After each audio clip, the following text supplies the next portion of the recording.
到着しました。今回は1泊2日でシドニーに旅行に来ております。メインイベントは今日の夜ブルーノ・マーズのコンサートがあるので、そのためにシドニー降臨です。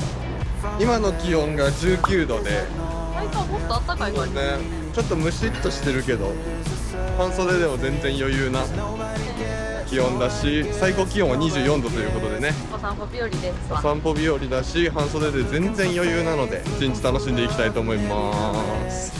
今回はオーストラリアに来た時ぶりのシドニーでした。来た時はまだ冬だったのでめちゃくちゃ寒かったんですけど、季節はすっかり春になっていて半袖1枚でも全然過ごしやすい気候でした。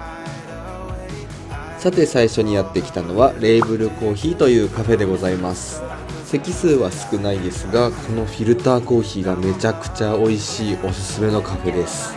オーストラリアはカフェが有名なのでメルボルンに劣らず、シドニーにも素敵なカフェがいっぱいあります。カフェが見終わりました。美味しかったです。美味しかったね。おしゃれだったし、初モカチャレンジした。初モカチャレンジ美味しかったですか？甘いのモカってどうかなって言ったらお姉さんがいいと思ってね。次はラーメンを食べに行きます。そう、京都木津市のね、無鉄砲っていうラーメン屋の海外店舗がシドニーになるということで2週間ぶりのラーメンですが、また違う。シドニーこのラーメンを食べるのに楽しみにしてたからね、ラーメン屋にレッツゴー。はい、次にやってきたのがガムシャラというこってりの豚骨ラーメンのお店です。ブルーノ・マーズのライブももちろん楽しみだったんですけど、それと同じぐらい楽しみにしてたのがこのこってり豚骨ラーメンです。メルボルンじゃ食べられないみたいなのですごく楽しみにしてました。美味しそう。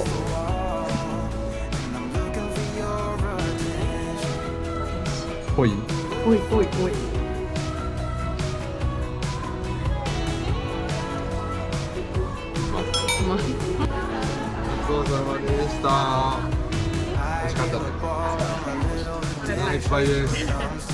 ラーメンを食べ終わって少し休憩した後に電車に乗ってあるところへ行ってきました。もう若干見えてるんですけれども、ここはハーバーブリッジサーキュラーキーという駅にやってまいりました。久しぶりの港町へとやってまいりました。見覚えありますね。見覚えあるね。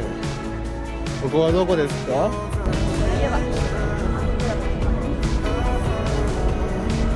ハーバーブリッジが見えるよ。オペラオペラオペラ求人、オペラオペラで大集合。さてハーバーブリッジの反対側オペラハウスの麓までやってまいりました。ここではこの雄大なオペラハウスやハーバーブリッジを眺めながらビールや夕食をいただくことができます。行かれる際は常にカモメに狙われるのでご注意ください。うわ、来たぞついに。そしてついにブルーノ・マーズのライブの時間が迫ってまいりました。個人的に人生2回目のライブだったので非常にテンションが上がっておりました。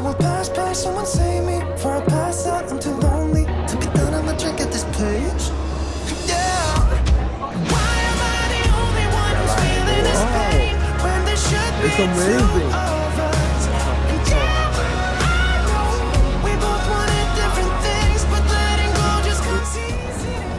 ソーセージドッグ。スタジアムドッグだよ。ダメージ。イ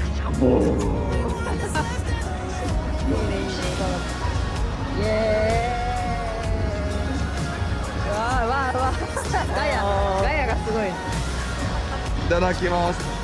こぼしちゃダメよ。